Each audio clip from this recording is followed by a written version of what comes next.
Greetings. I'm your host, Jason Miles, and welcome to another episode of This is Revolution Podcast. So glad to have you guys with us live. Sorry, big time, for all of the audio issues. As you can see, once again, I am not back in Baja in my home studio. I am at a very good friend's house. If you've been listening to any of the music I've done over the last 15 years or so, there's one person that fixes all of my guitars and amplifiers. Actually, you can't see it. Is it behind me? No, you can't see it in this room. And you definitely can't see it on the floor. Actually, I don't know, Greg, if you remember, you let me tour with that Laney once. But my Marshall head is here, and behind me is an array of celebrity guitars. I think that's Gary Holtz from Slayers right there. So we were having some issues setting everything up, but thank you guys for having the patience.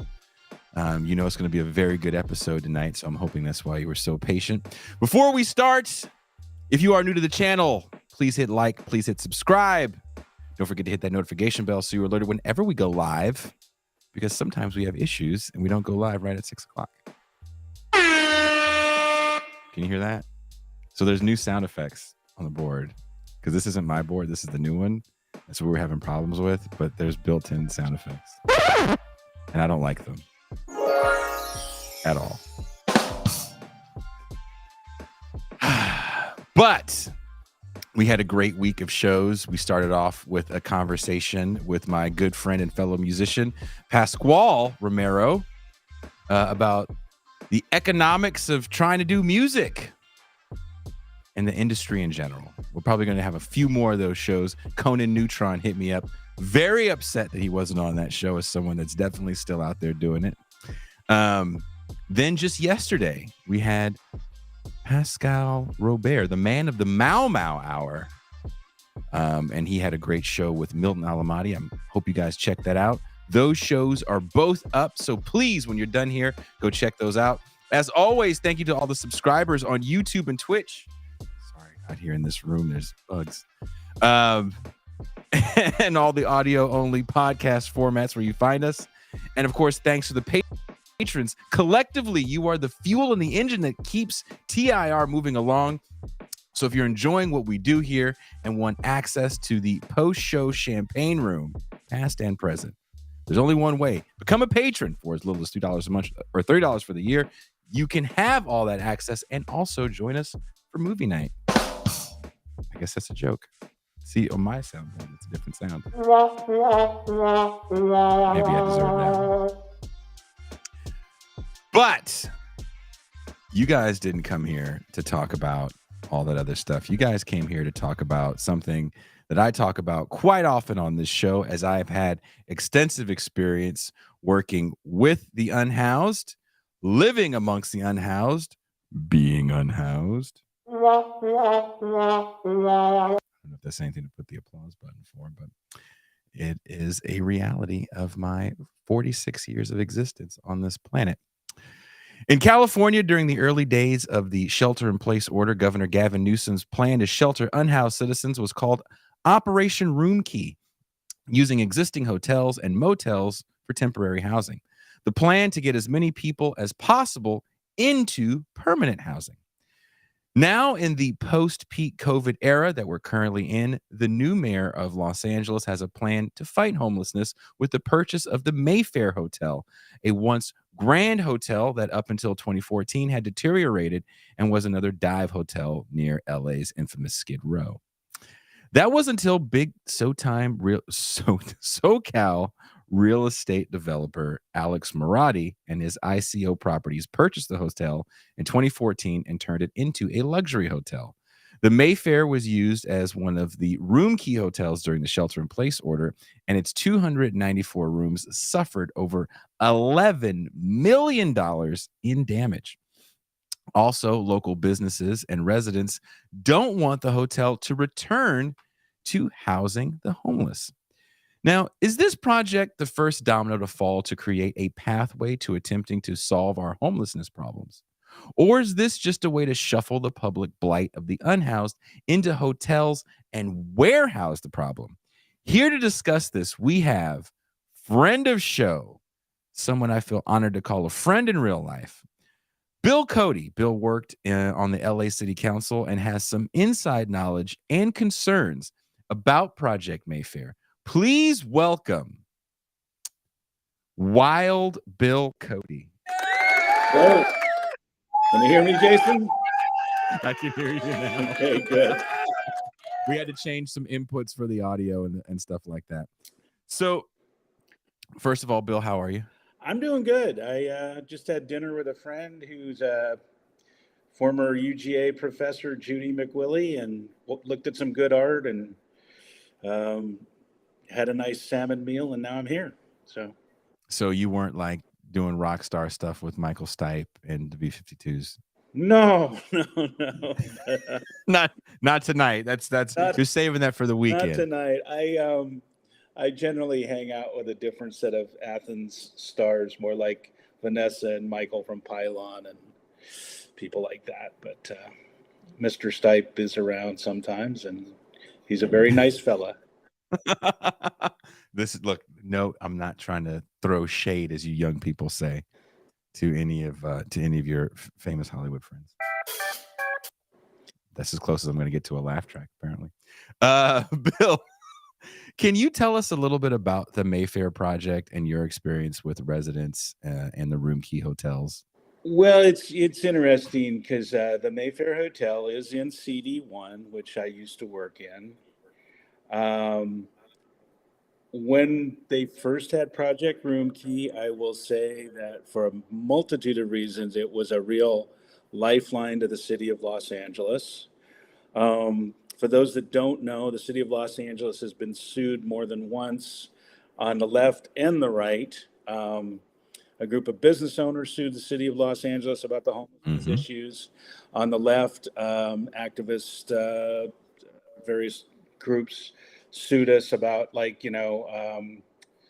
not having rooms for people to put them into. There's always sorry, Bill, I was under the impression from everything I was reading, and again, I was up 6 hours north in the Bay Area, so I could only read about the issues that were going on in Southern California, which were very different from what we were dealing with.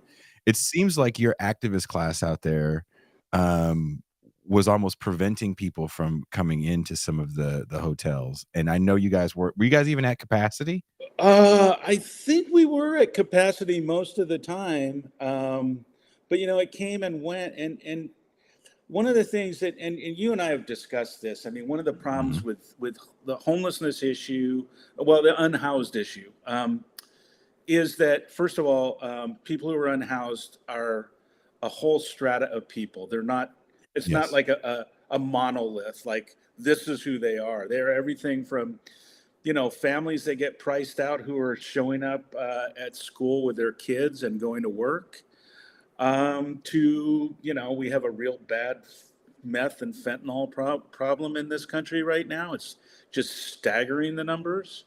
And, there's not just occasionally, there was a guy that was in CD1 and he gets a check every month, and he once got $500,000 that he bought a house for his sister, and he likes being outside, and he's cantankerous, and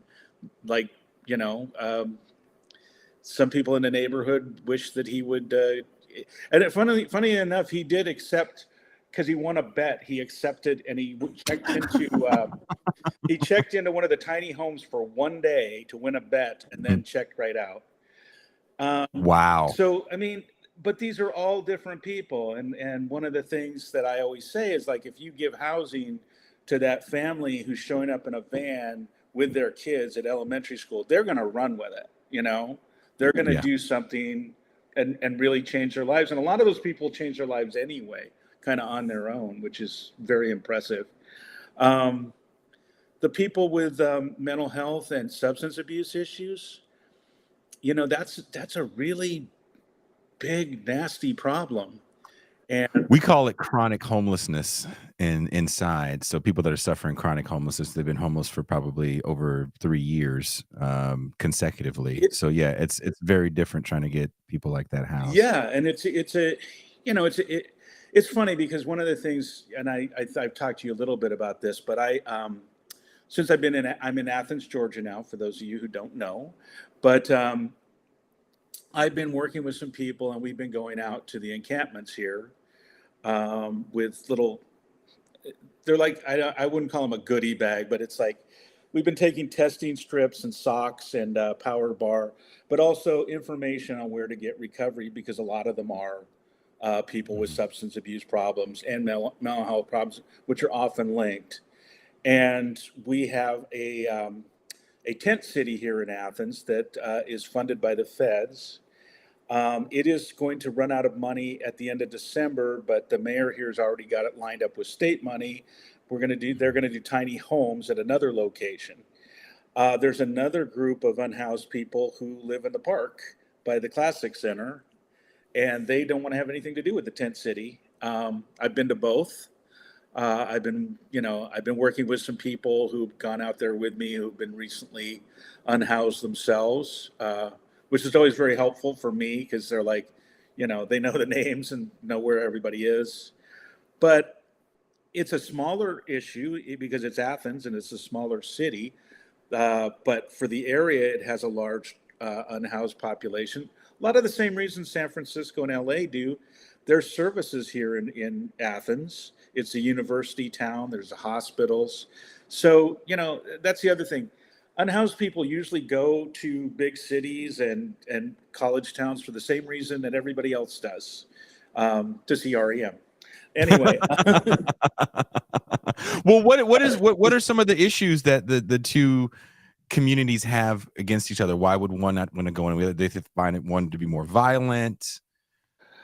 I don't see a lot of violence here. I saw a lot more violence on the streets in LA because I did go and visit the encampments, and I worked Mhm. very closely with Jose from our office, who's now working for UNICEF. He's the only one of us that continued on, and one of the things that was great about Jose is he could find housing for people when we needed to get housing. Um, but Great skill to you know, have. yeah, but it's like I was just in Los Angeles. I had to be there for, well, I'll just admit it, for a memorial. I've had to go to two memorials recently. But the stretch along the 110 by the Arroyo, which had gotten better last year, is terrible now. There's a whole encampment along this area called Griffin Boulevard. And this is in Northeast Los Angeles.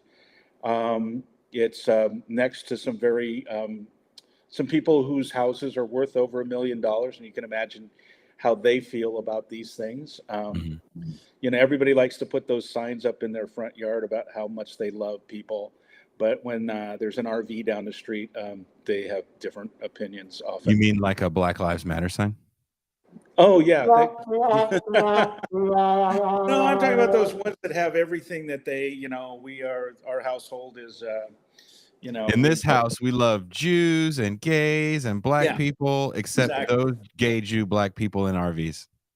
Unless they're in an RV Yeah. down the street. And going back to the Mayfair, if you read some of the things that the neighbors are upset about, Mhm. um, you know, one of the interesting things, and we've talked about this. Sometimes I would talk to people from certain neighborhoods in Los Angeles, and I would tell them, and this is the truth. I go like, "Who do you think's more upset, you or the people who live in the poor neighborhoods?" And they go like, "Well, the poor neighborhoods, they must be used to it." And I'm like, "No, Wow. they're not."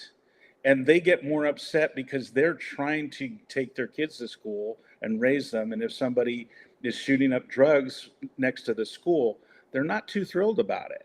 Mhm. Um, so what's happening with the Mayfair? A lot of the neighborhood complaints because during Project Roomkey, and this is an unfortunate thing, even with the tiny home villages, which I am a supporter of, but almost invariably a little drug area shows up right next to them. There's still a lot of the same issues. And then, there's people who hang around that don't want to go into the tiny homes, but want to be nearby their friends. I think this is a big thing that we need to maybe talk about a little bit, and this is where I feel like a lot of people don't understand, and you automatically see people that go, they're just NIMBYs, not in my backyard people. And I Mhm. always say this: I've never met a person that's like looking for an apartment. They're like, "Is it next to a homeless encampment? Oh, it's not. Oh man." Or like, "Is it next to an injection clinic? It's not. Oh man." Like, I don't know too many people that really want to live next to that because it does come with its set of problems. So, for Mhm. example, where we were in East Oakland, there was a kind of a hotel area. A lot of major metropolitan areas have areas where there's a slew of hotels, maybe even a few motels. San Diego has it. There's a whole axis called like Hotel Circle or something, right? So it's Right. very similar to that San Diego area. Maybe you even know it in Oakland, and it was by the Oakland Coliseum, right? Okay. We could actually see the Coliseum from the Right. hotel. And this was the Radisson Hotel, so it was a decent hotel at one point in time. Mhm. And all the hotels in the area except for one person bought in. Right. And that one hotel remained open during the whole shelter in place. Okay. And what that hotel ended up being, it was behind ours. And each hotel did different things.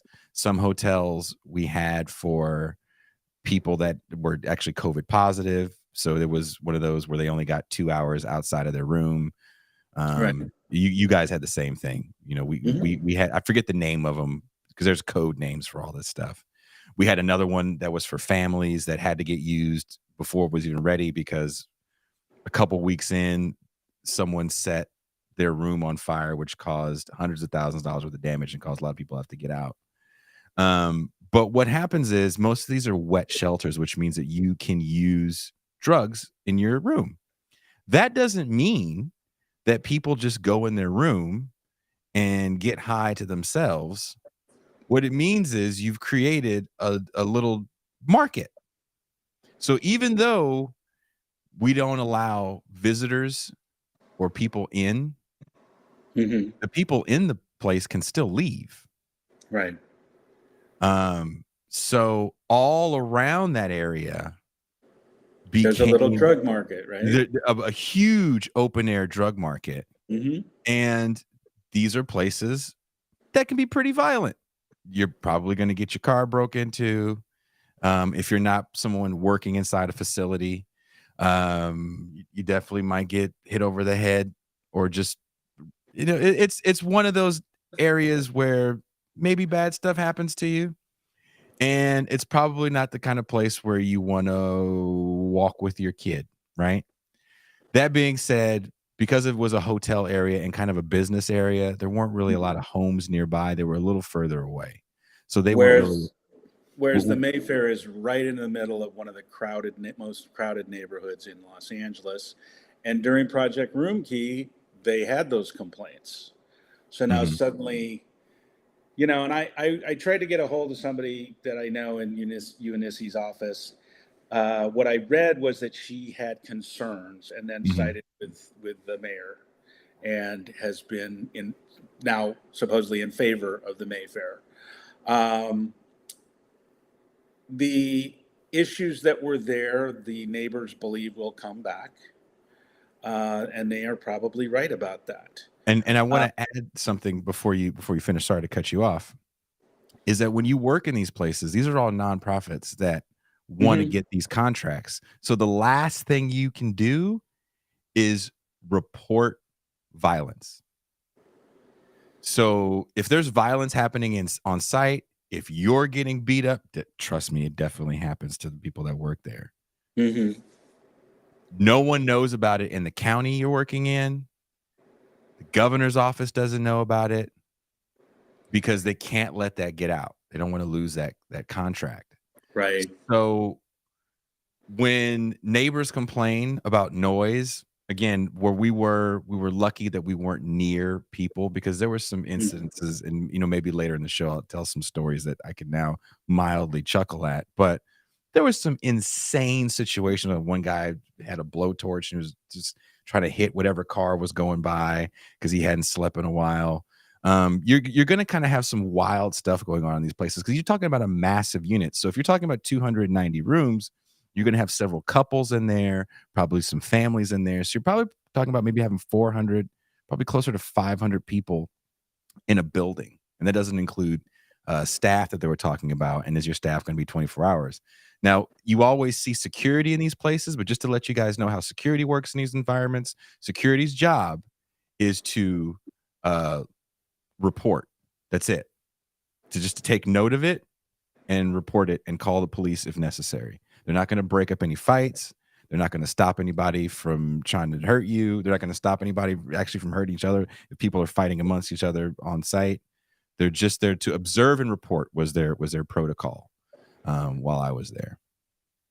See, and that's one of the reasons I enjoy talking to you, because you actually worked in those environments. Because sometimes when you tell somebody that's what happens in these environments, a lot of times people don't want to believe it because it doesn't fit their narrative. Mm-hmm. And you know, that's one of the things that I am concerned about. Is one of the things Karen said is, well, we won't have those problems in the neighborhood because we're going to have people there who are going to provide services, and we're going to have a lot of staff. And my question is, where's the staff going to come from? The city of Los Angeles is 1,000 sanitation workers down and cannot get anybody to do that job.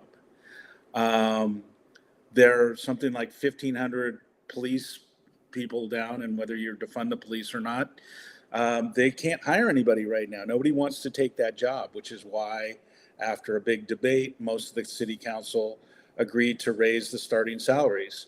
But I don't think it's going to get people to show up for that job because it's a thankless job right now. No matter what you think about the police, a lot of them are retiring, and Mm-hmm. it's these places are going to be run by nonprofits who don't. It's one of my complaints about nonprofits. A lot of times the executive director makes $350,000, and the regular workers who are doing the job, it's just Making like capitalism. $20 an hour. Well, Yeah, they're making 20 I bucks can tell you. Look, in I'm Los still. Angeles, right? Yeah, yeah. Which is like 385 here in Athens, probably. Mm-hmm. It's I mean, I'm kind of exaggerating, but not really. It's very expensive to live in Los Angeles. You're going to be Mm-hmm. working for a nonprofit in a job that's not just difficult. Sometimes, you're risking yourself. So where are all these amazing, wonderful people going to come who are going to work there? I want to Because paint. there's not a lot of saints in the world. I want to paint a picture real quick on that. Mm-hmm. The facility we were at, which I don't know was one of the worst because we didn't have suicides, and there was other facilities like that actually had suicides. Mm-hmm. Mostly in the ones that were for COVID people that had to stay in their room. There was quite a few suicides in those. But I remember there was a month we had these student nurses, Mm-hmm. and they were great. Mm-hmm. And then they had to leave. They were done with their program. So we had Right. to bring in a new nurse. So we had one nurse that it came from San Quentin. She came from the prison. She was kind of a tougher woman. Mm-hmm. Great. She was phenomenal. And they were bringing other nurses in from prison. I remember one lady, we found her just outside, almost catatonic. And we're like, what's wrong? Are you okay? Sometimes she goes, I can't believe what I'm seeing. I can't believe it. So many nurses wouldn't show up the next day because of the conditions of the people. Prison is bad. It's horrible. But she had Mm-hmm. never seen this level of personal neglect, right? And also, when you're talking about workers, I still have friends that work in those systems, right? Mm-hmm. Mm-hmm. And they like to vent to me as I say, go ahead and tell me how was your day today? How many times were you the dumb white bitch? And one told me, she goes, I got one worker that, she sleeps on the job. They work overnight. These are 24-hour facilities. And her overnight worker sleeps every night. There's another worker she has that is a drug addict as well. Mm-hmm. And he literally just leaves the facility. Like, again, to your point, when people talk about all the services they're going to have in these facilities, we never really talk about the people that work in services and the support system that they just don't have. Because ultimately, when you're the nonprofit that bids for this job, you're letting them know, I got the bodies. right? Hmm. I got enough bodies that when Bill Cody gets burnt out, I can replace him with Jason Miles, no problem. And then when he gets burnt out, I got another guy to replace him with. Don't worry about it. We're fine. We got the bodies that are going to be here. We have the people that have the titles that you need. We know what agencies to go through for this and that, for cleaning the facility. That'll keep the costs low. They won't complain. So that's kind of what you're looking at from a staffing standpoint. And I think a lot of this is important when you're talking about how these things operate, because ultimately I don't want these to go away. I'm not saying all this because I want it to end. I'm saying all this so we can understand really what these things look like, and we can think about how we can try to make them better places. This is what we Well, ultimately want. let me read something to you because it was one of the questions you asked. So I was looking up something, and so this is from the LAist, which is not. It's tied with one of the NPR stations. Mhm. It's pretty on the left. It's not like LA Taco or something, but it's not the Wall Street Journal either. It's not the times. Yeah, so it's $40 million has been spent to house 1,400 people in LA motels. 6% have landed permanent housing. But here's the actual numbers. Out of the nearly 1,400 people placed in inside safe motels by city officials, only about 77 people have moved into permanent housing, which is the ultimate goal of the program. That's according to a preliminary number released verbally by city officials. So we're not even sure if it is 77.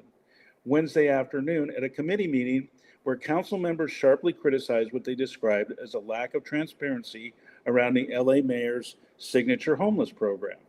So far, 40 million estimated has been spent on a program, and there's another 260 million in spending that has been authorized by the city council. Of that 260 million, they just spent close to 90 million on the Mayfair Hotel, which, as you said, has, I think it's 294 rooms. And Mhm. as you know, you're correct that you could put more than one person in there, but a lot of times what I know is usually these rooms have like one person in them. Um, and we do have facilities, thank goodness, for single mothers with kids. Around the city, because it is really important that those kids and those single mothers are in not to pick and choose who gets what, but I do want those kids, because they didn't do anything, to be protected with their moms and everything. But Also, you don't want those kids to be in places where it's not like, anybody cares about who's rooming next to who. exactly. We had a lot of sex offenders that But were right next to the kids. so she's already spent 40 million, and she just spent more than a third of what she's got left, and so far maybe housed 1,800 temporarily, and so far 77 uh, permanently. Mhm.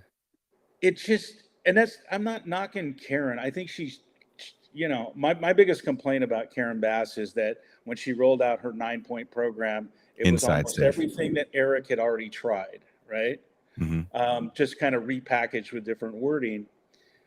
This is a really, really difficult situation that this country needs to. I was talking to somebody the other day as, uh, as I've talked to you about it, but I Mhm. did a movie with the Black Clips touring the Middle East. But before that, I taught in the Middle East, and in Kurdistan, in northern Iraq, they had to deal with IDPs, which is internal displaced people, as they're called IDPs. That's what they usually call them. First during the Iraq War, then during the Syrian, all that stuff, the ISIS. Several times they would have thousands of people, Mhm. pour into these tent cities, and they would get that taken care of really quickly. And I think part of it is, because to them it was shameful that these people were out in tents. And at one point they were putting them in Saddam Hussein's former prisons. Mhm. I'm not saying it's perfect, but they got them inside and they did it pretty quickly. And I think sometimes we don't want to, like, knuckle down as a country. But the secondary thing is this fentanyl problem, which I've been on my little soapbox recently because our numbers are so much higher for drug overdose deaths than any country in the world. It is stunning. And we're going to go over 100,000 deaths again this year. That'll be 3 years in a row. The year before was close to 100,000. And the first time this nation went over 50,000 overdose deaths was 2015. We've never had anything like these numbers. Mm-hmm. And I don't know what the answer is exactly. I mean, my answer in my own little way is going to these encampments and, passing out, this is where you can go for recovery. Here's a testing strip. I hope I hope you make sure that you take care of yourself. Here's some socks and a power bar. But I think the focus needs to be on getting these people in recovery. And Well, that's the thing that's kind of difficult about when you have an environment like this, as dysfunctional as these things can be, right? You learn how to work within the dysfunction because your job isn't just to sit there and throw your hands up and cry about it. You want to try to make it as functional as possible. People have to trust you, right? right. Because once I got my promotion in the facility, the main complaint it was, when can we get AA and NA in here? Mm-hmm. And there were some guys that kind of looked at it as an opportunity to really clean up. Mm-hmm. And first of all, I think people don't understand most homeless people that you deal with, especially in the state of California, get some sort of aid money. It's not enough to pay rent, Right. but they're getting Social Security, disability, a lot of veterans. So there's some money. So usually around the first of the month, everybody was gone, right? And there were guys that really wanted to do something, but you can't just have an NA meeting in these environments. There's rules to that. There's laws to that. We couldn't get. Well, okay. So first of all, just for the community here, just this, and I don't mind saying it. I am what you call I'm not a former drug addict. I am a drug addict and an alcoholic. I am a recovering, and I haven't done anything in over 30 years. But if you saw me back in the day, you would be surprised that I could do one day. So I'm not talking about people that I don't like. These are my people. This is my tribe. The addicts and alcoholics out there. But the state of California has passed some really weird rules that have made it hard to take recovery to people. And it's been done at the state level, and it's really crazy. And, to me, it's like right now, the way fentanyl is, it's a crapshoot out there. It's Russian roulette if you buy drugs on the street. And I have bought drugs on the street, and I have a lot of friends who some of you probably own their records who bought drugs on the street. And I don't know if we would have made it in this environment. I think it's really questionable. So, And it's I'll get off my little soapbox. No, I think it's important. Look, it's painful when you have people coming up to you and you can make every program possible that they were allowing me to make, definitely programs dealing with violence and we got the school set up in there. But the thing that really pained me the most was the limitations to any sort of recovery programs. Because they were like, we don't have anybody. Sorry, everybody's taken up at this facility. And I'll be honest with you, that part of it's on us. We should be out there, more of us, because that's what I used to do all the time when I was, a lot of us did. I used to have people kick on my couch all the time.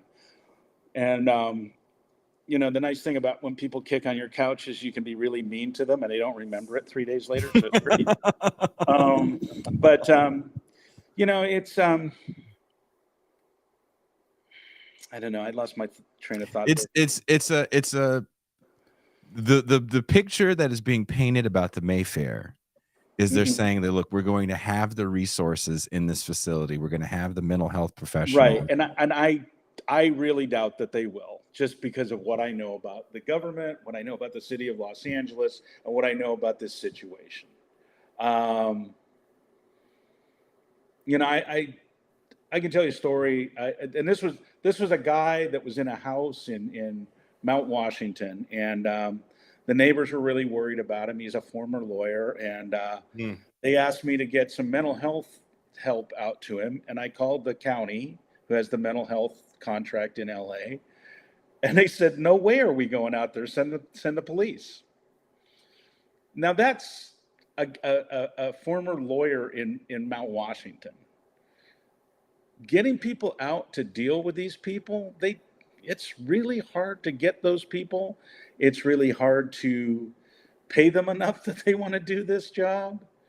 Uh, I mean, we yeah. did a story, I don't remember if it was this year or last year, about LA County having a problem hiring mental health workers, and they were offering everything they could because people made more money. If you have the certification and the Oh, experience, right you now, make if more money in the private sector. there's so much need for mental health right now. If you have a certificate, you can never leave your house, have 10 clients a day, and make a lot of money. Because I know I have friends who are doing that.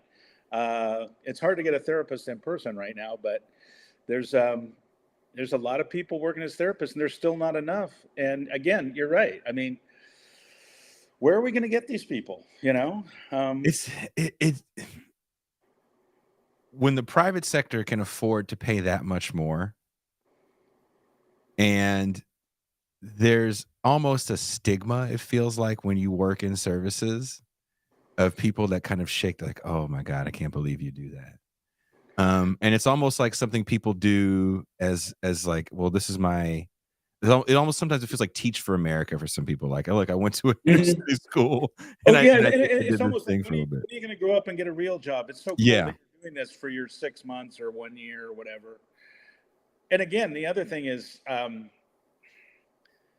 you know, um, a lot of nonprofits, they pay their top people a lot, and they pay their lower end people like nothing. Yeah. And I really get upset with that, but It's there's not nothing. for you. There's not a lot of opportunities to move up, and what is moving up in that world as well. It's a lot of title changes with a lot of lateral movement. Um, and again, I don't wanna say we have to throw the baby out with the bathwater and just say scrap all these ideas, because in the facility we were in, maybe because of the kind of the landmass that we had, because it had a pretty nice sized courtyard, Hmm. we were able to do a lot of things that I don't even think the nonprofit thought was possible. I don't know too many homeless shelters that had professional yoga and big time mobility trainers coming in, getting people out of their walkers and working on injuries that people had for decades because they never got the proper post surgery therapies and stuff like that. So the you're not going to get all 400 to join in simultaneously. This isn't a Disney movie, No. but when people are seeing the staff giving that much of a damn and putting in that level of work, it does start something with the whole building.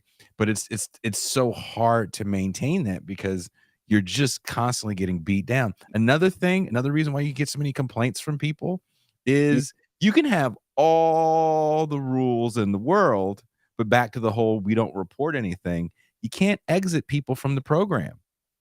There's reporters waiting to talk Right. to someone that got exited from a program. Right. They don't give a damn about what happens inside those things. They just want to hear someone say they got exited. So when you are finally exiting somebody from a program, a firearm was probably involved, stabbing was probably involved. Yeah. Assault on an employee is not enough to be Right. exited from a program. I repeat, assault on an employee is not enough. Assault on another person within is not enough to be exited from the program. So, and we're not talking you got to leave forever. Right. It's just when you have no rules whatsoever to enforce. You have to have rules. And one thing that I've run into activists, right? Like we had this couple, and Mhm. I knew what their deal was, and they were in Highland Park, and we found housing for them 3 different times, and they were a young couple who they wanted to live in Highland Park their way, and they could be they could be violent towards people. They'd scream at them Mhm. because they were also a bit of a you know uh, codependent junkie couple. Oh, Um, and oh. uh, and I went out there and I talked to them, and I think they're still there. Actually, somebody's telling me they're back in Highland Park, and but we found them 3 different places. And the first time we found them a place in Chinatown, they said we want to wait till the tiny homes open because we don't want to leave Highland Park. And the tiny homes open, we don't like it. It's like it looks like a tent, blah blah blah. So we got this long screed from one of the local younger activists who said the problem you have is they don't feel they have enough agency on where they get to go. All right. And this list of like, they need this and they need that. And, you know, other people don't have the rules. And my ex lives in the richest neighborhood in LA, and she had to cut her hedge because they have rules. Rich people have rules. I had rules in my apartment. Everybody has rules. And most people, you get an apartment and they send you a list of rules and you do them. That's how life is. You live in a gated community, they're going to tell you how high your fence is going to be. And if you don't like it, they'll have you leave. What color your house can be. Yeah, exactly. So, when I hear somebody say, well, this person, but okay, there's one thing I wanted to talk about, and I want to Yeah. interject before I forget, right? One of the other issues that I think some of the people in Westlake have is, and Karen's a shrewd politician. She's not dumb. They're not buying this hotel in West LA. They're not buying it out in Thousand Oaks, which is actually part of the city of Los Angeles. They're placing it, and this is a hotel that in 2019 they had a big celebration about how they were bringing upscale, cool stuff to the neighborhood, and now it's going to be, a homeless center. And every time we tried to build a community for the unhoused with services, I could show you the videos of all the protest over in Van Nuys, the protest in Koreatown, the protest. And we had a situation where we were trying to put a set of housing uh, on some underused parking lots in Lincoln Heights. And we were going to use the European model where it was going to have some high end, some middle end, some workforce, some lower end, and a section that were unhoused people with services. And all they heard was the unhoused with services. And the protesters came out in droves. And they're the same people who say they care, right? But as soon as you say it's going to be in their neighborhood, so now they're going to place it in Westlake, where these people have been.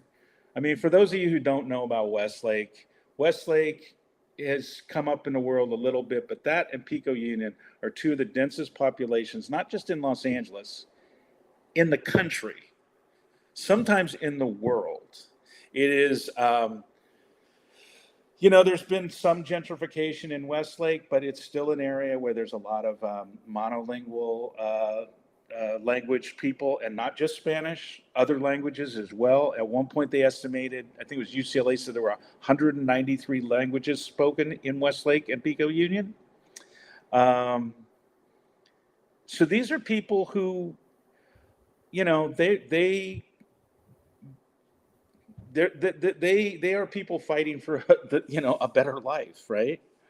And that's another reason why they're upset, because if you've noticed, Karen's not talking about putting any of this in the wealthy neighborhoods. And one of the problems with LA that everyone talks about is housing, and all the single family homes on the west side, they don't want any like multifamily residences over there. So it's great to be a rich liberal, but put You can the, donate. yeah. I mean, You it's know, like, I donated. I gave that guy money. What yeah, does he I want to wrote a, live next to me for now? yeah, I wrote a check. Like, Yeah. what more do you want from me? And I made a speech at the Oscars. I'm like, I'm cool. And I don't, that probably sounds horrible, and probably I'm way too up on my soapbox still, but I just think, we have to work together as a community throughout the country if we're going to solve some of these problems right now. And I think a lot of people don't want to do those things. I mean, I'm here back in the Bay Area, Uh-huh. and I've been gone for a few years now in Mexico, and um, definitely there's a homeless problem in Tijuana that is nothing like what I see even in places like San Diego, which is still doing better than Los Angeles and the Bay Area. Right. And San Francisco, and we're going to do a show on this probably in the next few weeks. London Breed did a big time crackdown in the Tenderloin area, which is kind of like the downtown area Yes, of I San saw it. Francisco. Yeah, she's suddenly a butt kicking Republican, isn't she? They all are getting there. Look, hey, they're all getting to their tough on crime third way Democrat. Mhm. The story arc is where they're going. If it's the mustache phase of my life, it's the third way Democrat phase in all their life to be tough on crime, because that seems to be the kind of reoccurring issue that people are seeing. And the main thing that we're hearing people talk about is kind of back to what you were saying earlier about drugs, is open use of drugs. Now, Mhm. being a native from the Bay Area, I've been going to San Francisco, hanging out there since I was old enough to ride the train by myself. I've always seen the use of narcotics kind of freely in public in San Francisco. It's never really been hidden. Does Right. it look like it's a little? It looks like it's way better now. I was just actually in the Union Square area, and a lot of the things I had saw when I was there earlier in the year seem to be gone. But there was a great article that I read. And again, we'll be talking about this more in depth in a few weeks.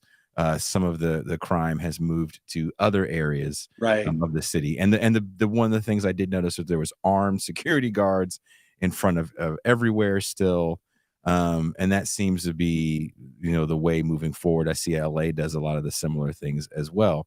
Crime seems to be the real thing that these two things are tied to, hand in glove. Mhm. You can't talk about homelessness without talking about crime, and we're always talking about like petty theft. Right.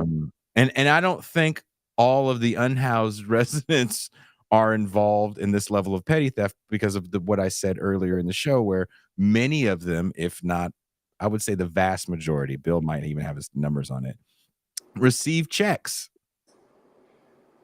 They may blow through that money. Again, it's not a super substantial amount of money to pay rent, but them and stealing, it's not as common, I think, as people want to believe, that just because you have unhoused people in your area that that theft is sure to follow. Yeah, I wasn't. We weren't getting a lot of complaints when I was working for CD1 about theft. It was much more about open drug use, Mhm. violence. Because I've seen it myself. People. And part of it is like you take an unhoused person who's got mental issues, they get scared, and they're just like, you know, they're gonna. Um, they're gonna probably act out because they're scared. But yeah, nobody wants to live next to that. It's not But fun. yeah, it's not fun. But usually the people who are ripping it off are your brother-in-law who's a drug addict. I hate to tell And I wanna mention this, but you. He's the one who stole your wife's pills out of the medicine cabinet. Whew. I used to do that. And This but is my big point about what you're talking about when it comes to recovery and why these environments are so important. I was talking with my drummer. We had breakfast this morning, Mhm. and he was with me when I lived in the warehouse. And there's a certain environment in that warehouse and the homeless encampment that surrounded it, of a lot of desperate people that had kind of burnt through familial connections. And you know this better than anybody, Bill.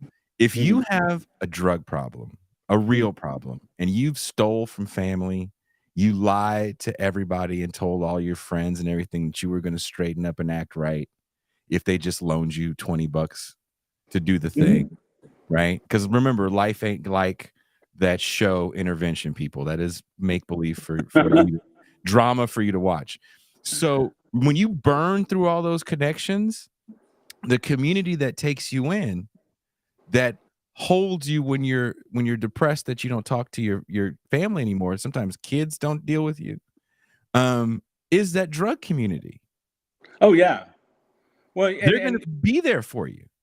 And I had a friend. He had the greatest stories. One of the memorials I went to recently, and he had a bunch of years, and he unfortunately had a heart attack. But he told the best story. Like one time, he was his old what they used to call shooting galleries, and his group. He he was desperate, so his bright idea was to steal the boombox, go and hawk it, and then come back with money. Well, they immediately knew that he stole the boombox. So when he came back with his money, he knocked on the door, and they opened it up a crack and said, "We're not doing drugs anymore, so you have to go home," and then slammed the door on him. There are rules everywhere. You do not steal the boombox. I'm sorry. You don't change the champ's music, and you don't steal the crack house's boombox. You gotta have some kind of entertainment. But isn't that the level that people can't get to? And when you lack those bonds, and this is where I think we really have to understand some of the toxicity that it always goes on, and people go, why? We're always looking for the perfect victim. When you've pissed off everybody to that level, and maybe you do actually go get clean, maybe you got to sit down for a few years in a correctional facility, and you come out and you want to act right. Right. You've pissed everybody off. And all those communal familial bonds that help you get right. Most of the people I know that have gotten right, their family, they didn't piss family off to that level. Well, I will tell you that most, when you're like a drug addict, alcoholic, whatever, when you get clean and sober, you go to people, and like they knew your problem and knew what you needed to do way before you did. So when you start showing like a different person to them, they're usually really happy. Now, yes, of course, they're going to be wary for a while. But it's surprising how forgiving people are. And one of the reasons why, to me, the biggest thing that the recovery programs of the old days that I am a member of, the big thing to me has always been the one addict, the one alcoholic working with another addict, with another alcoholic, because we are able to talk to each other in a way that if you haven't done the things we've done, you might not understand. And I don't want you to understand necessarily. Going back to the medicine cabinet, I don't want you to understand what it's like to steal your, best friend's wife's pills. I don't think I want you to feel like what that feels like when you do it. And by the way, kids, I'm going to give you some tips. When you're stealing pills out of the medicine cabinet, always look to see if it's expired. Absolutely take it. And if it is like in the last couple of weeks and they probably need the pills, leave some so that they can at least call the doctor in the next few days and get a refill. Go to city council. Oh, there's one thing I want to say, because I am reading some of the comments, and sometimes Jason tells me not to do that. But no, don't do somebody that. was talking about fentanyl in pot. Don't buy your pot on the street, kids, because I've heard this story so many times now that it is no longer anecdotal. It is statistics. What happens is these drug places is they're putting the drugs all together, so the fentanyl gets mixed in with everything. And that story about the guy who only goes out once a year to a rave and takes ecstasy who died, those stories are true right now, and it's really sad. And it's not a good time to be buying street drugs. So, um, it may be more expensive, but buy from one of those local shops or grow your own. Okay, that's my last tip. You know, My last little tip. well, having these conversations, I think, are important because what happens is when these programs get rolled out, because I see there's certain people that, definitely don't understand. They want to hear everything is like, this is say capitalism a bunch of times so I can jerk off to it. I think when you roll these programs out and they Mhm, fail, right? And these mhm. programs kind of always fail because they're one size fits all solutions that don't really take the nuance into consideration, and you never get them again. And your solution ends up being, well, we're going to lock more people up, right? We locked up Well, people so yeah. much in California that we Well, had to start what letting them you out in the what you're 2010s. what you're seeing right now is on the left, the harm reduction crowd has gotten control of everything. And I'm Mhm. not against harm reduction. Of My course not. friends, my friends started the Clean Needles program in Los Angeles, uh, and we had fundraisers for it. Having said that, if you just do harm reduction and don't get people into some type of recovery, they're going to die eventually. On the other hand, the Republicans now want to march into Mexico, okay? And they want to up law enforcement. And you saw that with the actor who died in New York, liberal New York. They immediately found the guy with fentanyl that he supposedly sold it, and they're putting it away for 25 years. And that's gonna end fentanyl problems in this country. Um, but the um, the middle ground solutions, the the like the things you have to do that take time, we never want to do that in this country. We always want to we want the instant solution, and we didn't get to this point of homelessness, of drug addiction deaths, of mental health. We didn't get to this point overnight. And and here's one thing I was going to say is so like if you look at the list of the next countries down, and they're not even close to us, but the closest countries in drug overdose deaths, Iceland is like number 6. And I don't think there's any cartels in Iceland, because when I have seen pictures of them, they all look like Bjork. But I You could be never seen wrong. the Iceland cocaine cartels? It's insane. I don't think so. I don't think so. And I'm not sure why they're, I could probably hazard a guess. I do know a lot of Icelandic people, Mm. which is weird. And I haven't been. It's supposed to be wonderful. Very fine So, people. Very yeah, fine people. they are very kind people. So, Uh, but yeah, it's look, man. It's when you do these things, you have to be prepared to let people know it's not going to be the solution you think it is. mhm, And we don't know exactly what it's going to look like perfectly. There may be some bumps in the road. It may be messy at first, but this is going to take time. And that's never the way it's presented because no one wants to vote for that. Everybody wants to vote for, I need you to fix this. And what I think you're going to end up getting is right. this hotel, and it's going to be the model moving forward. And I said this when I was working in East Oakland. Hmm. This is the new redlining. We're just going to take everything, all these people that we don't want to see anymore, and we can Right. throw them in walls that no one else can see, Oh in yeah, areas that no one's going to, and I, that's how we fix it. I think they're trying to create the good old days of when all the homeless people lived on 3 streets Yep, downtown. by the Um, train tracks.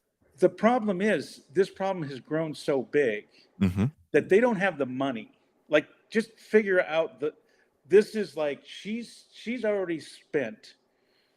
This is going to be 90 million plus she spent 40 plus so far, right?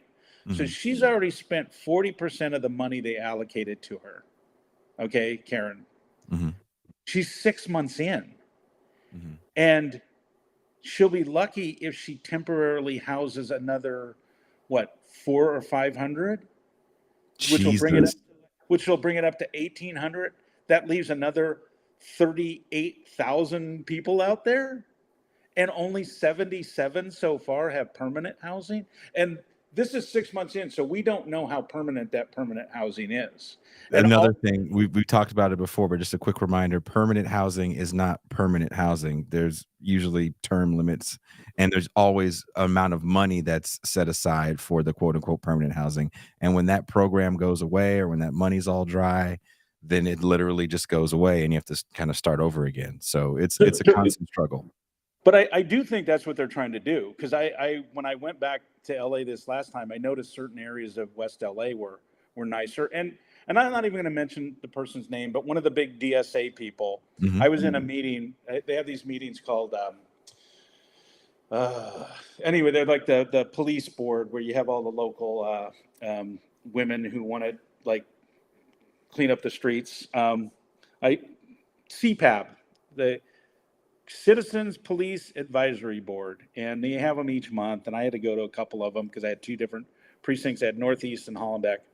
And one time, this very famous DSA person, she was, the police were telling me in the meeting, they were doing their report, and it's like, and we cleaned up that entire neighborhood right down the street from her, where her rich friends live. And it's like, huh, wow, I thought she was against sweeps, but apparently not when they're down the street from her neighborhood with all her funders. So CPAC with a CPAP. I'm not sure what that means. Anyway, CPAP sounds like CPAC with a CPAP. CPAC. Yeah. Oh no, it's CPAB. It's a board. Citizens Police. Too close to CPAC. Yeah. Well, this is generally a bunch of older ethnic women who want the streets cleaned up. Is pretty much. I mean, ultimately, and they were fantastic folks. I mean, ultimately, most people just don't want to see the open air drug use, and so you've seen different mayors in different areas where that is a problem.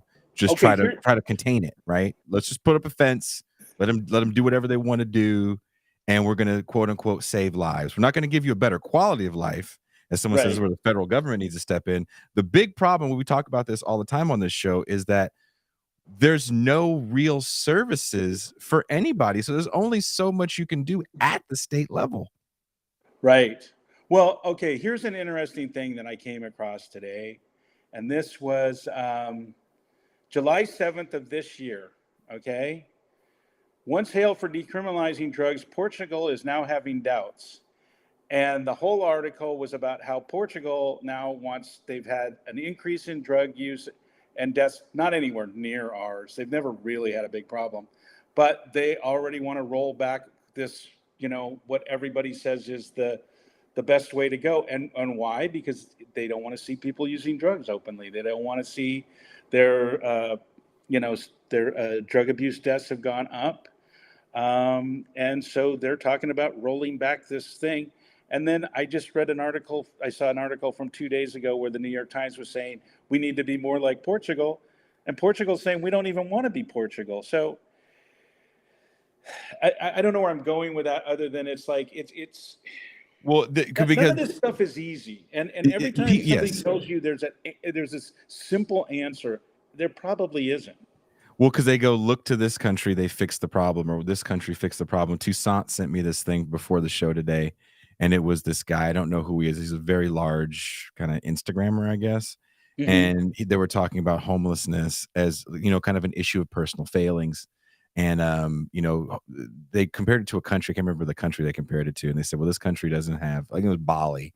They don't have homelessness because of the familial bonds that even if somebody is the biggest, I think the person like the biggest F up, then family just deals with them regardless. And they don't let them go on the street, which is not true 100%. And I live in a country where multi-generations live within one household. So that does keep certain homeless numbers down, but there's still homeless people for various reasons that go far beyond just interpersonal failings. And we're not really, talking about personal failings. There's a myriad reasons why people can't find housing. Generally, where we're coming from, you left Los Angeles and I left the Bay Area, is the cost of living is just so astronomically high I literally saw 4 little tiny homes on my West Oakland street grow to, I think it was 300 and some people when they finally did the last quote unquote clearing Mm-hmm. of that area. And we definitely had Right. a lot of people from Wood Street come on the show and talk about what was going on Yeah, there. yeah, I saw that. So, I saw that thing grow, and it wasn't growing with young people. It was growing with a lot of elderly people that had kind of aged out of manual labor.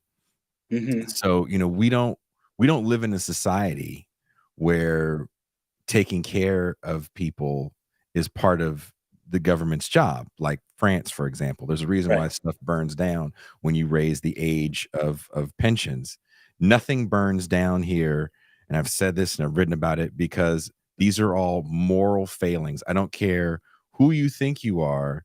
If you're not trying to burn shit down for SNAP benefits and Medicaid of all things getting cut, Right. then what you really care about is outrage porn, and the spectacle is what you're really about, because these things are massive factors of why you have this growing homelessness problem that is no longer the stuff for urban areas, but is definitely seeping out into the suburban environments as well. I'm seeing encampments on the freeway in suburbs as I was coming down here to my buddy's place to do this show.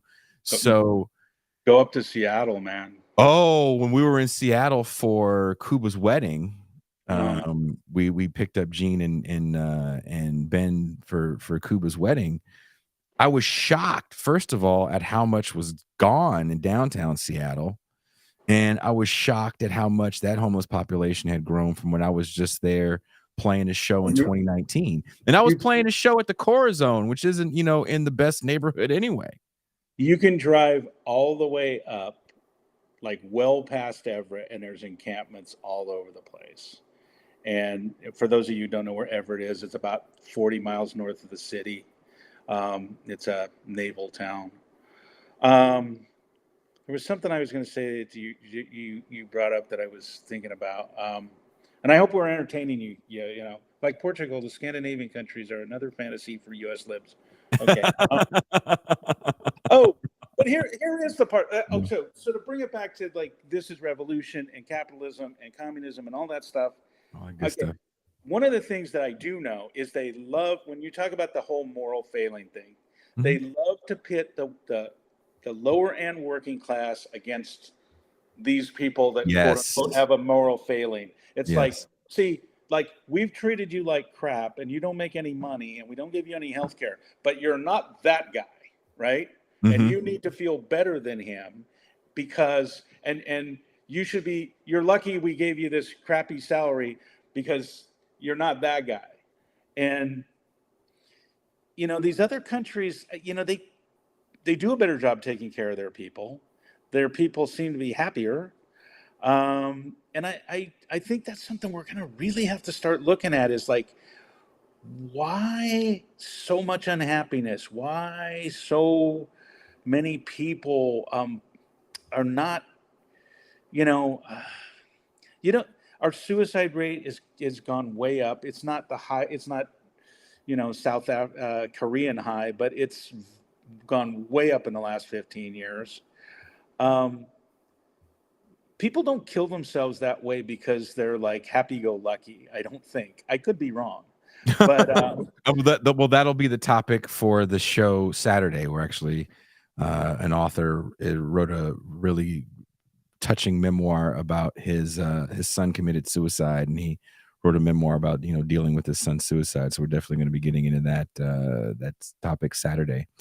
But I did want to. So another thing I want to say is we're not going to the Champagne Room tonight. So this is another free show this week. So we'll be all velvet rope access. You guys are all let in. He's good. I'm kind of. did you say you played at the off ramp? I played at the El Corazon, Oh, which had a somebody bunch was of different mentioning the names. off ramp here. So for you, Marco, and do they still have free breakfast at the end of the shows at the off ramp? I used to love that.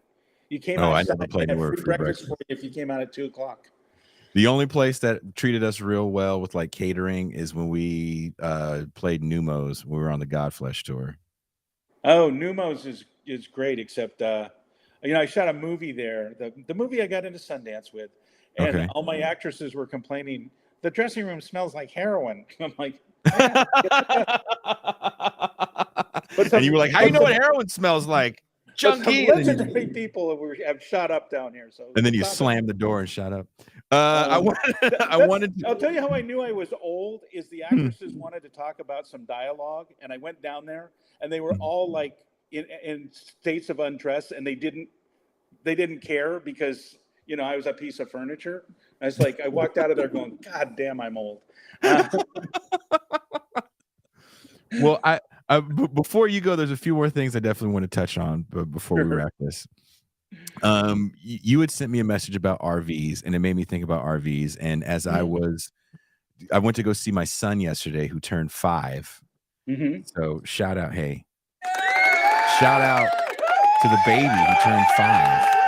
Last week the daughter turned 25, and the baby turned 5. So we're hanging out, and as I'm leaving where he is, actually getting to him and leaving, there were so many RVs in East Oakland where the Coliseum was on San Leandro Street. And it was just kind of like rows and rows of these things. And there's issues with RVs in LA right now. Mm-hmm. They're a source of shelter for many unhoused people. But there's also a lot of safety issues you get into with RVs as well. I've said this on this show many times. I saw with my own 2 eyes 6 blow up in probably about a year period right before I left West Oakland. There's also like parking lots that they were building in West Oakland where they were setting aside, security and facilities for people that actually had RVs. Safe parking. That actually started Safe in parking, Edmonds, yeah. Washington. Yeah. So can you tell me a little bit about your feeling on RVs and safe parking in Los Angeles, or just in general? RVs are a really difficult one. We were like one of the first council districts that had safe parking, and some people used it and it was great for them. We didn't usually have it filled up, to be honest with you. We also had a thing with the city sanitation where they could go for free and dump their waste. RVs are, we already have a lot of rules around RVs in LA, and it still kind of spills over. And I was telling you, like, nobody wants to tow them away, even if we can tag them and get reasons to tow them away. The towing companies don't have the big trucks to do it, and crunching them up and things like that are very difficult for them. So it's not they don't want to. None of the contractors want to deal with RVs. So just saying you're going to tell people they can't live in RVs, how are you going to? Are you going to come and tow them? Who's going to do that? But also, I mean, there's already a bunch of parking rules in the city, and most of the people that live in RVs, they know, like, I got to move my car 8 feet, right? There was even a point like 5 or 6 years ago where rich Europeans were renting RVs to live in Venice when it was still nice because they were working on commercials for a week or two in Santa Monica. So are you going to like go and crunch them up? It's a really difficult one, What about 10 years ago or so? I remember when we were on tour and we were meeting all these like kind of rich kids that were doing the van life. Yeah, and yeah. I still think there's a van life thing on, if you hashtag van life, those people that tricked out all these vans to live in them and kind of live vagabond lifestyles. Do you know how much those vans cost?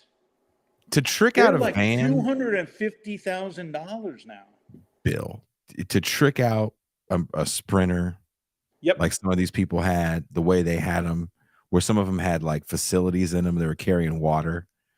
That's, like you said, $250,000 to do. So we're not talking about that. We're talking about these RVs that are held together with duct tape, literal duct tape. No. And Well, yeah, here's another one. waste disposal becomes a big issue because, as Bill's saying, nobody in the city wants to deal with that level of waste disposal. Just to give you Yeah. guys a quick idea, again, I've said this before, and I know there's probably people that haven't seen this before, and we're always getting new listeners. Working at the shelter, one of the big issues was the disposal of needles. So when HEPAC, the company that comes and gives us the organization that would give us clean needles, they would also give us bins for the needles, for sharps containers. And people weren't taking the personal sharps containers, and we had one sharp container in the lobby. I had to ask, and these places that supply this stuff, they don't have tons of it. So they gave us bigger ones that they had, because what was happening is people was just literally dumping their needles in their trash.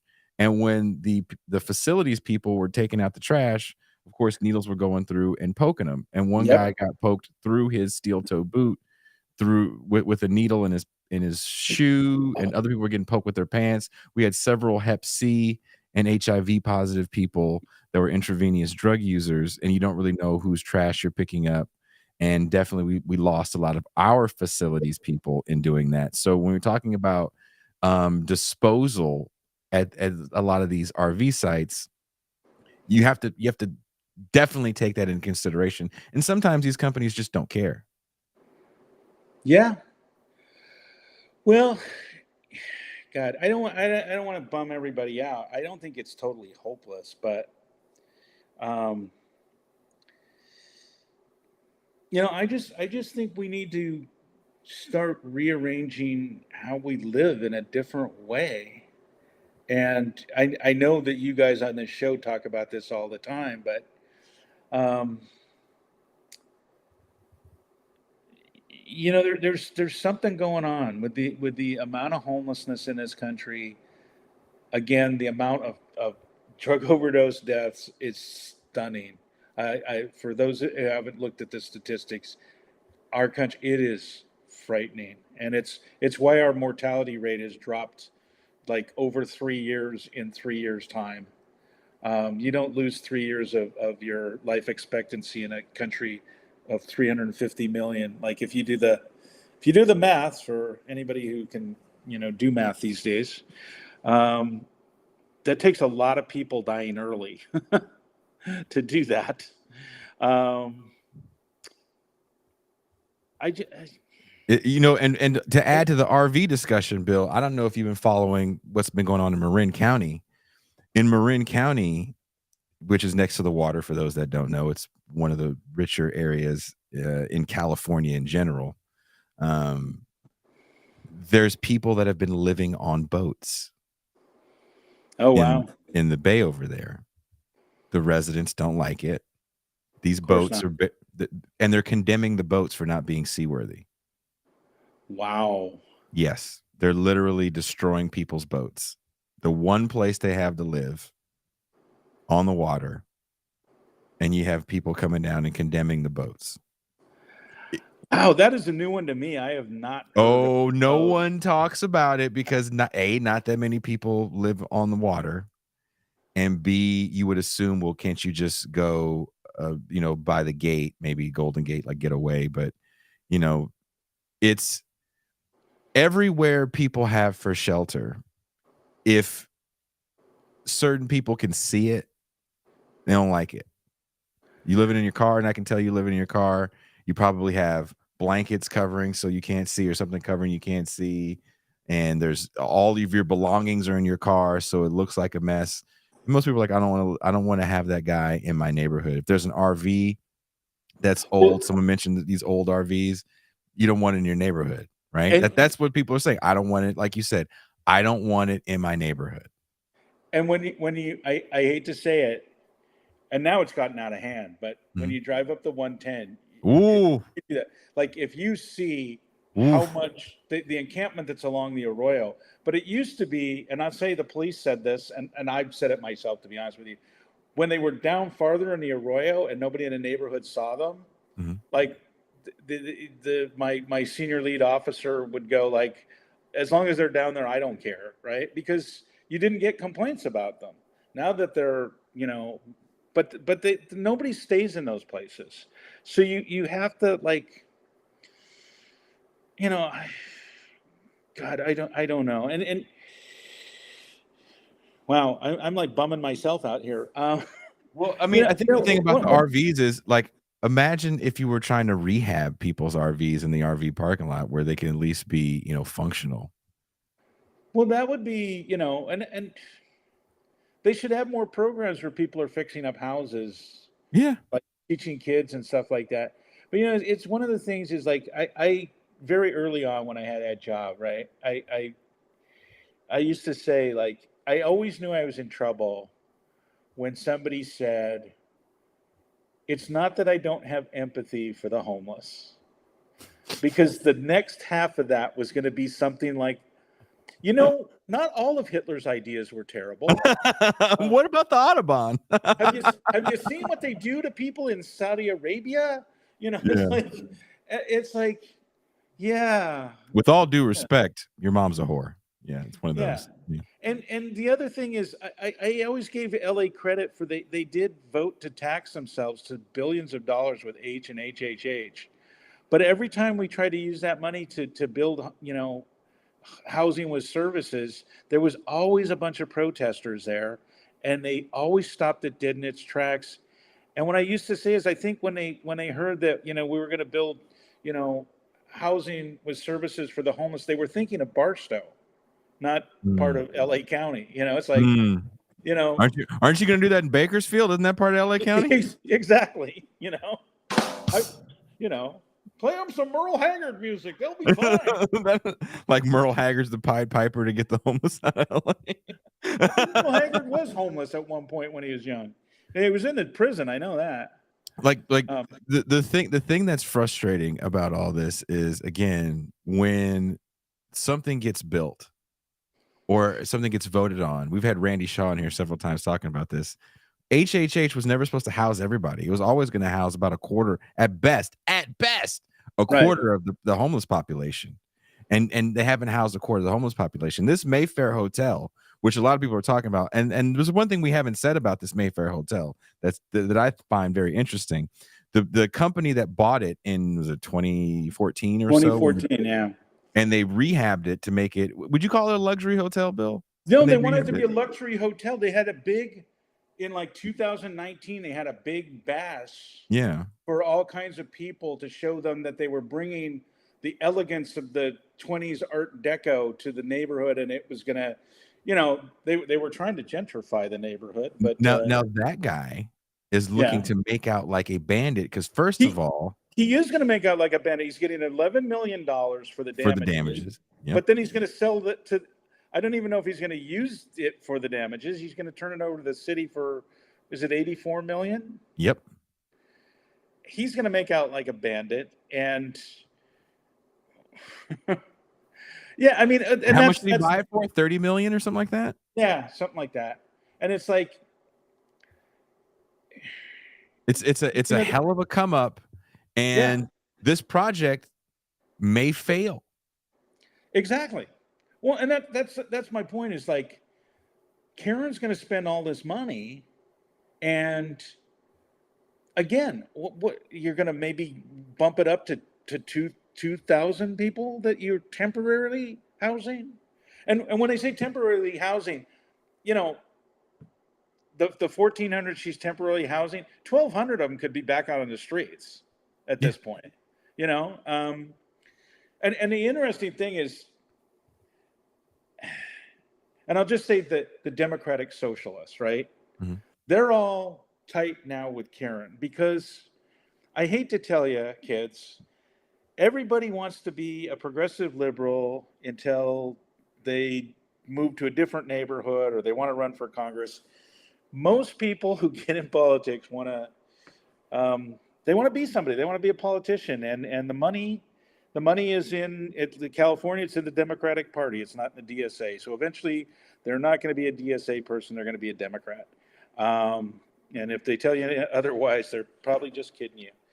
Because everybody, the views expressed by Bill Cody do not reflect those of TIR. Well, it's just, I don't know. And here's the one thing. Here's my hope, and I could be wrong, but I do see them trying to do some things. I think the solutions might come from mid-sized cities. I'm hoping we find some solutions here.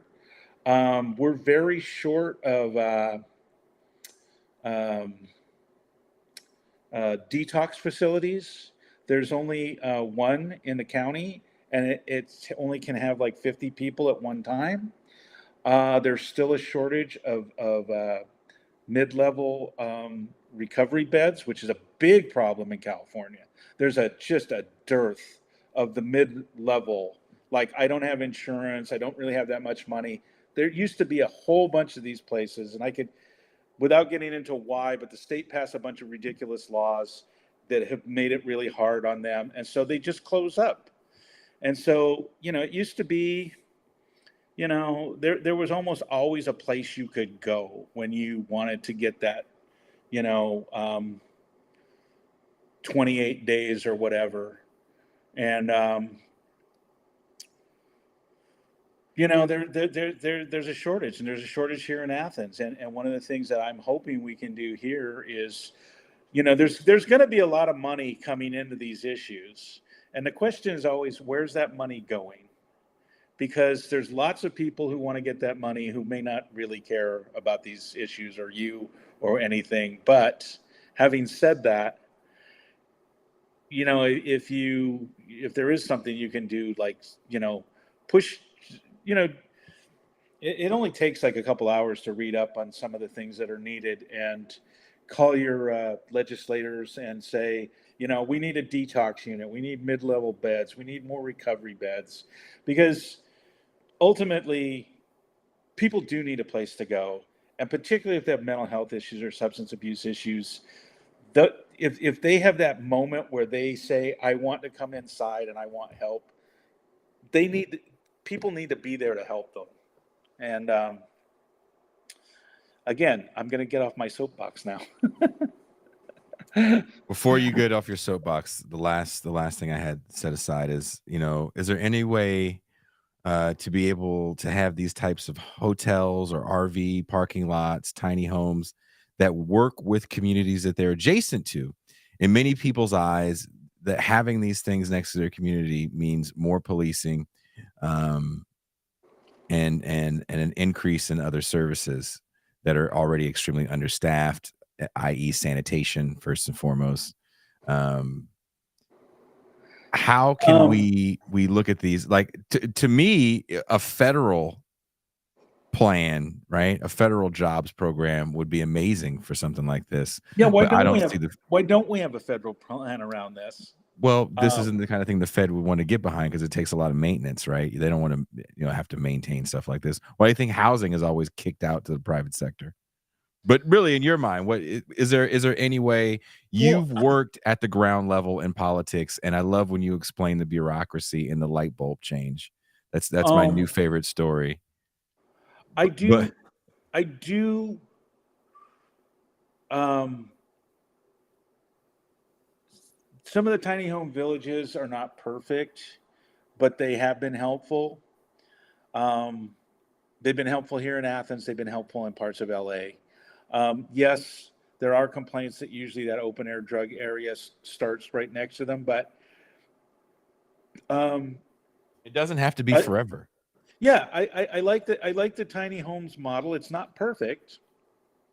Um, I I haven't read up enough on what they've supposedly. Austria is the place where they've really been able to do planning, where they've been able to build affordable housing and have it integrated into the community, and they don't have a lot of homeless people. And I would Well, housing isn't punitive. It's not yeah, and I punitive in would Austria. well that's the other thing is like, okay, punishing people is never the way, right?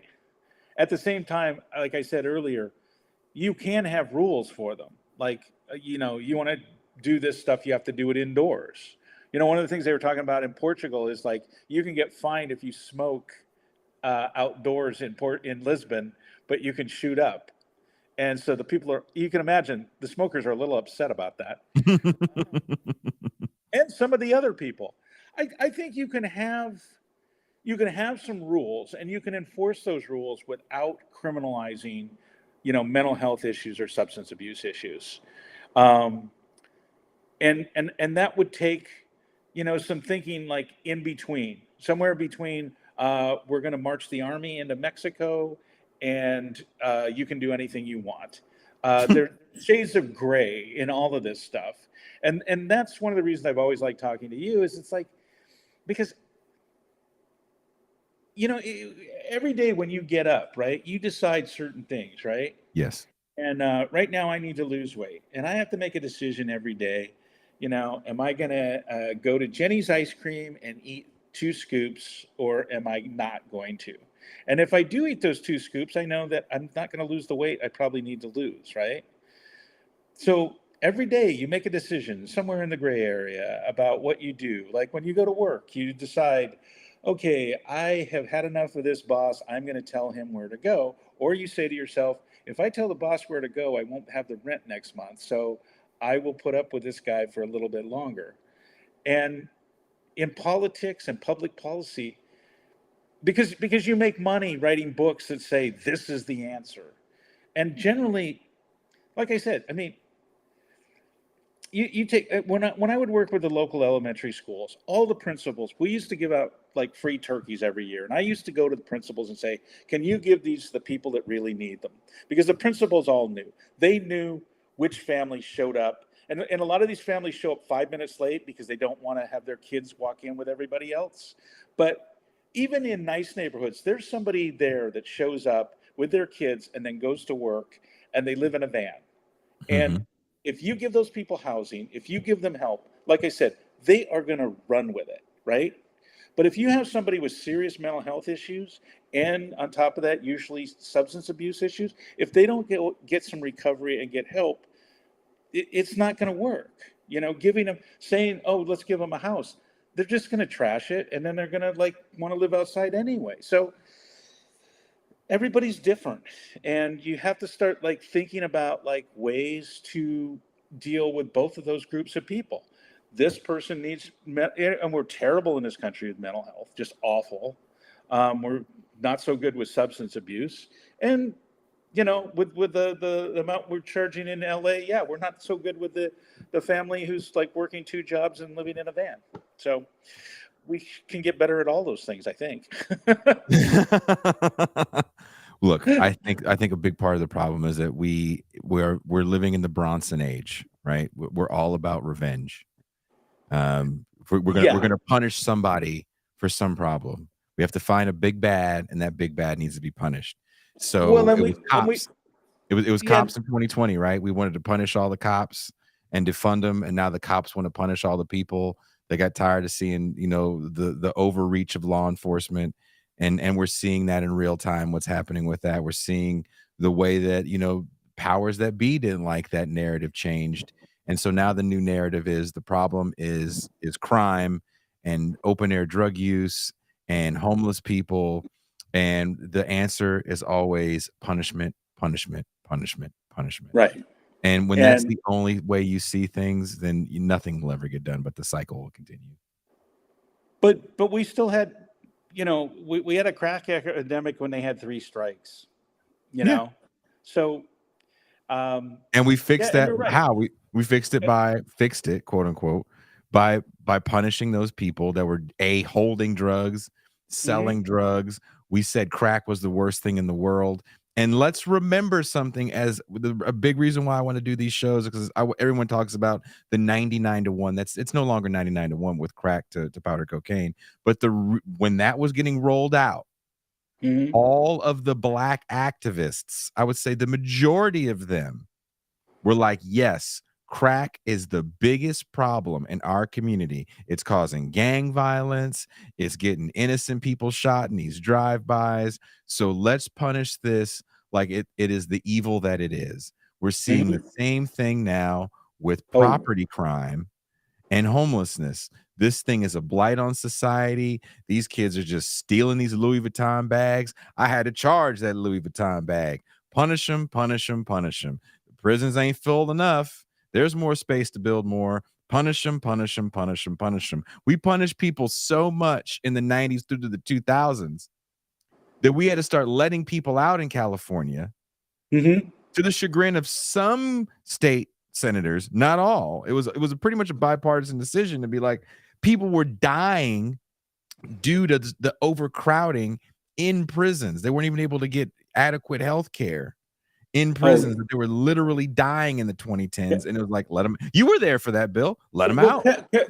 California in the 90s was like, put places like China and Saudi Arabia to shame. I mean, we were locking up so many people in California. And on top of it, who funded the Democratic Party in the 90s and into the aughts when all of that was going on? The Prison Guards Union was like the number one funder of Dianne Feinstein, the number one funder of, Gray Davis, the number one funder of all the Democrats were taking money from the prison industrial system and then, vote. I mean, look at Kamala. Now she's a progressive. Like, when was she a progressive? She originally ran on like, I'm going to clean up San Francisco.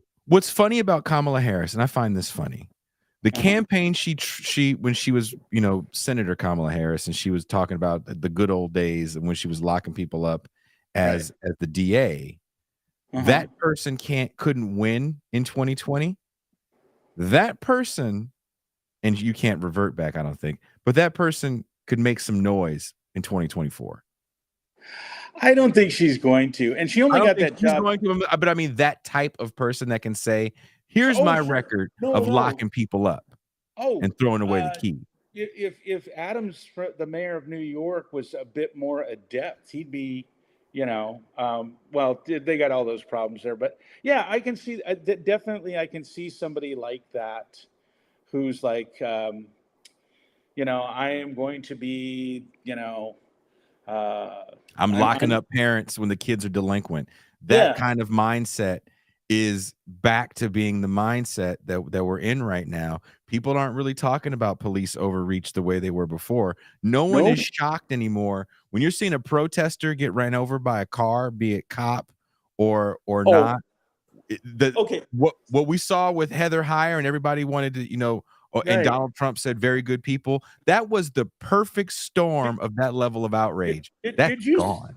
Did you see how quickly the Nevada state cops went after those people because all those rich techies couldn't get to Burning Man? With the quickness, shut it down, ran them over, didn't care. People made memes about it. It is not the same moment. The perfect moment for people to go, well, this has gone too far.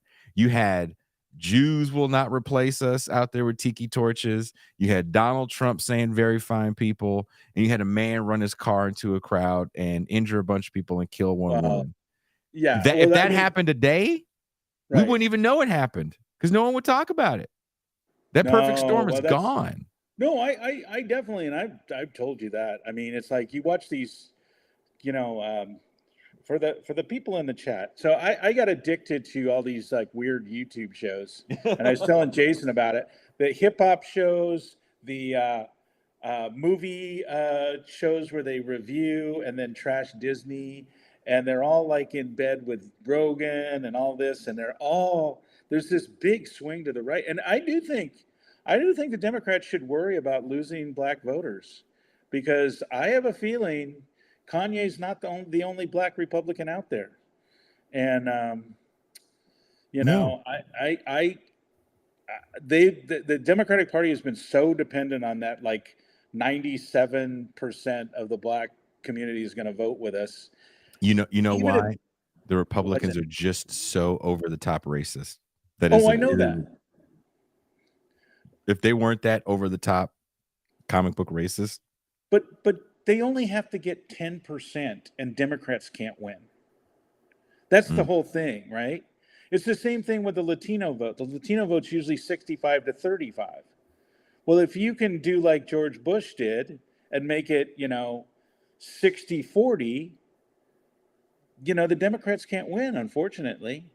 So I don't know. It's going to be a weird election, and I'm not looking forward to it. And and people aren't gonna vote. I think not a lot of people are gonna turn out like they turned out in 2020 because you won't have those polarizing figures in office. I think it's cities like Los Angeles and San Francisco and New York to some degree where they're saying, well, these liberals, quote unquote, have failed. You're seeing more district attorneys getting voted out oh by yeah, the no, citizens. it's going to change in there, and that was my point originally. Mhm. Karen Bass is not a progressive. She's probably not even a liberal. And if she's the type of politician, if that swings that direction, she'll be right there with like, let's lock them up. Um, we're not going to let them trash our Nordstroms. In fact, you're already seeing that. It's like, they started this. I don't think it's going to stop what's going on. But the police immediately had a task force when all those robberies started happening at the shopping malls there. Mhm. It's and I work with some good policemen, so I'm not going to trash the police, but that's another really tough job. And I told you about this. All the people marching for George Floyd, as soon as they came home, and then the guy next door was blowing off fireworks, they wanted the police to arrest him and throw him in jail for 20 years for blowing off a firecracker. And They were disturbing their Netflix. well, they're going to set my house on fire, and they might. If you've ever been Hmm. to Highland Park during 4th of July, they do set houses on fire practically. But That's why I moved you to know, Mexico, Bill. what's that? That's why you I moved moved to Mexico. I got tired of you people lighting fireworks off June 5th. Like, it's not even July yet. So what, nigga? And now I got tired of it. I don't know why I'm thinking about this, but during uh, they have oh God, what's the big holiday that they have, the New Year's in Newroz in Kurdistan. Mhm. When I first was going there, when I first teaching there, they used to stack. We'd be driving on the highway, and you would see this stack of tires, like 8 stories high, right, Mhm. in a pyramid. And I'm like, Mhm. what's that for? It's like they're gonna set fire to it at New Rose. And Jesus Christ. apparently it was stunning. They would have these stacks of fires, but then they realized that, it was taking about 15 years off of everybody's life with the smoke in the air. I heard it was like people would be coughing for the next 2 weeks. But they It said, sounds like a nightmare. Yeah. but they were always like, but you should see it that night. It's spectacular. And you have all these fires around. And see, they always kill the good times, Jason. Always. There's always some party poopers, and it's usually those darn environmentalists blocking the highway when we're trying to set fire to a big. When you're trying to light a tire on fire, goddamn environmentalists stopping me from lighting things that shouldn't be in flames on fire. Damn those people. Why don't you come move to my libertarian hellscape where you can do that, and all I can do is try to go, you may take some years off you. Okay, that's a nice pistol. I'll just keep on walking now. So are they talking about? Is anybody in Mexico talking about these like rumblings about wanting to send the American troops down there? Not one. Yeah, they probably just don't believe it will happen, I guess. I will say this. Even the more right-leaning older people that I see in my small town that I live in, they were really Trump put such a bad taste in a lot of people's mouth that they really don't like anything that comes out of anyone that might sound mildly Trumpy. And because it is somewhat peaceful where I live, they don't really see the need for it. Because a lot of the violence that goes on is kind of kept between the people, between those people, right? between I those mean, people, when unless I you say live those like, people, I'm talking about the cartels. yeah. running each There's other, definitely so- places in Mexico, in the country where tons of innocent people get caught up in all that BS. Right. But not really where we are, where they try to make it seem like people are just going to TJ and coming back smuggling fentanyl in kids' butts. Like, no, just white people come down there and just buy it for the weekend and go back home. It's not really that big of a deal. When it, no one's, it's not the way those people on that Republican stage are trying to make it sound like when it comes to immigration. So no, we don't really hear too much about that because I think they see it as more of a mainland Mexico problem as well. I don't think any Okay. of us really see it as a Baja issue, which because Baja is kind of a thing all to its own when it comes to Mexico. I was just curious because, it's not like you want to think it's not mainstream, but when you have several senators saying they want to do it. It just sounds like, again, it's that revenge talk, dude. It just sounds like tough guy talk. And people, these politicians that want to mimic Trump and like, I'll be like Trump, but I'll make a little more sense. They forget the fact that Donald Trump was a celebrity icon for the first 50, 60 years of his life. And Okay. that goes a long way to people just wanting to listen to what he has to say. You can't be this new Vivek cat. I'm not going to try to butcher his last name and try to have those Ramaswamy. same, bless you. You can't do that and just think that people are going to get behind you to the same level they got behind Donald Trump. He was a brand for a very long time. I've always blamed Oprah partly because every time she had him on, when are you going to run for president? Yeah. It's like, Yeah. I blame Oprah for a lot of things, to be honest with you. Because it made it seem like it made sense to have a really rich guy, make the rules. Well, he made money. He definitely can fix every other problem because he made money. And Yeah. that's the way people think, and putting that mentality on a pedestal like that for so many decades. He must be smart because he has money. And you can't come in behind it and then think just because you're going to have echo some of the same rhetoric that people are going to fall behind you in the same way. I do think they figured out how to win, which is, make it seem like children are going to be exposed to some sort of virus. And that's been the winning strategy for them. I'm very afraid of the 2024 election, and I've never been one of these people. Though I'm going to move to Canada, even though I'm first generation and probably can. But I may move to Paraguay. It's like it's there's something really like messed up. Like when we have like the minority leader of Congress of the Senate, like just his body shutting down. Oh, the batteries. His cell battery is low. The ranking the ranking head of the armed forces is Dianne Feinstein. She's nodding off too.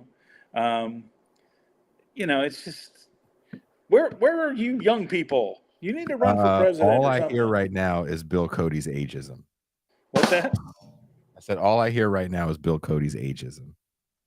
That's all I hear.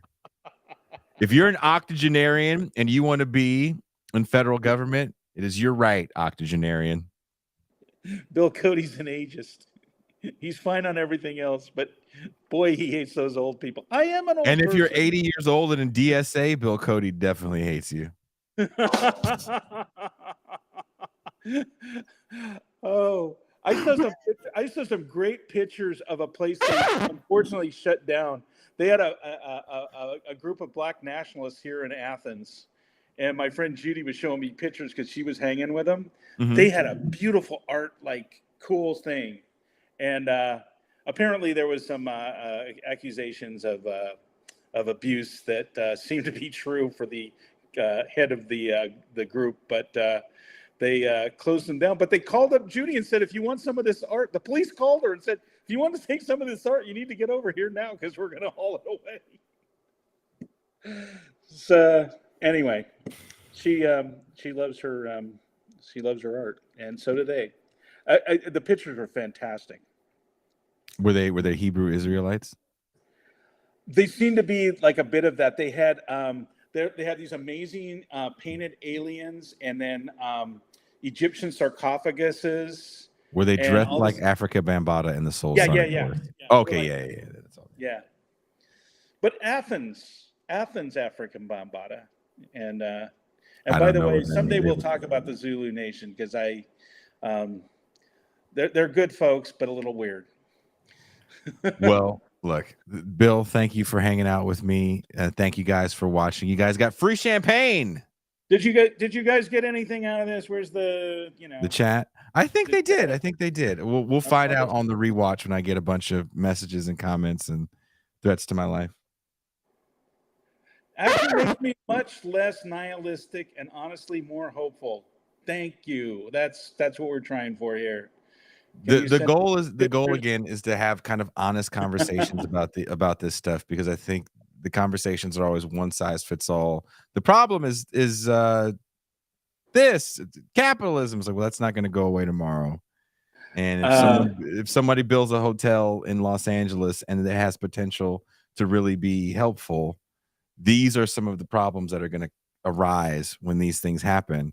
And you should know about them, because the oppositional party is going to point to those problems. And if you really don't know why they're there, how to address them, and maybe look at how to solve them before they happen, then these programs will be deemed failures and they just go away. You got that right. The money dries up quick. I'm going to say two real quick things here, Jason. Sure. Because I've always wanted to say this. Please hit the like and subscribe button. And that helps us out a lot with our whatchamacallit. And also, I think it went under, but if I can get Judy to give me some pictures, I'll send them to Jason, and he can show you what the amazing Black nationalist Athens backyard looked like. If I can get Judy to send me something, and she probably will. Bill, don't read that out loud. Just read it in your head.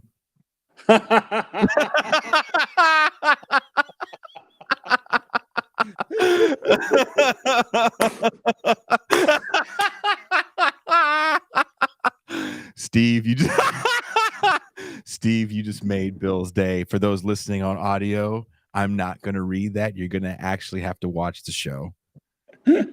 So thank you, Steve, once again for making my day. I want to thank, I think he left the room. I hope he's watching the show in his house. I want to thank my good friend Greg Day at G Status Repairs.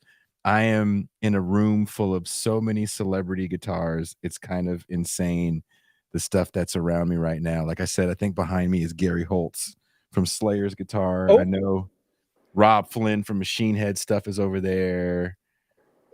God knows how much superstar stuff is around me. I would love to make noise in here in a little bit, but I have to get right. I'm going to Mexico so I can do the show Saturday from home. So I got to get my behind on the road. So thank you, Greg, for helping me set this up. We're going to be, me and Ben are probably going to be doing more stuff down here once a month, actually live in studio. And Greg said it was okay for us to have a studio audience in here. So we'll probably be doing some podcasts in the very near future live, where we're going to have chairs in here and it'll be fun. Any tellies? Yes, there's tellies. Can you see the tellies?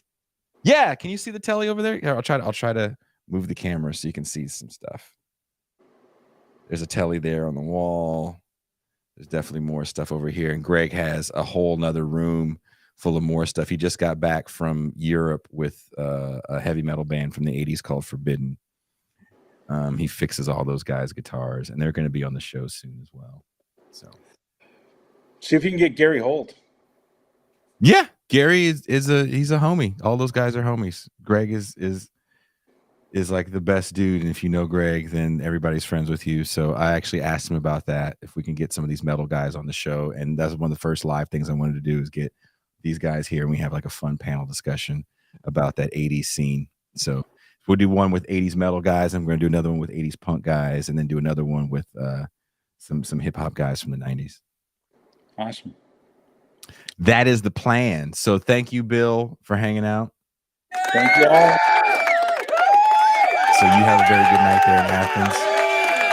So also, guys, Saturday, I'll be back in Mexico in studio. Actually, as soon as I wrap this up, I'm going to give Greg back his stuff and head on the road and make that drive down so we can do our show with Richard Boothby about his book about the suicide of his son. It'll be a very heavy topic. It'll just be Richard and I. Definitely going to open up some phone lines if you guys have some questions on Saturday, but I need to be home to do that. So thank you so much for being a part of this discussion. Any comments you guys have? I'm sure there's a lot you guys disagree with. I'm sure there's a lot that you guys would love to add. Leave it in the comments. If you don't want to leave it in the comments, send me a message on the social medias. I actually do read them, as no one else reads them but me. Oh, I meant to do this. True story. But thank you guys. And I am, but hold on. Before I go, let's try to do this. Hold on. Give me a second. Can we do the old school? I miss this exit. So thank you, Greg. Thank you, Bill. I am out.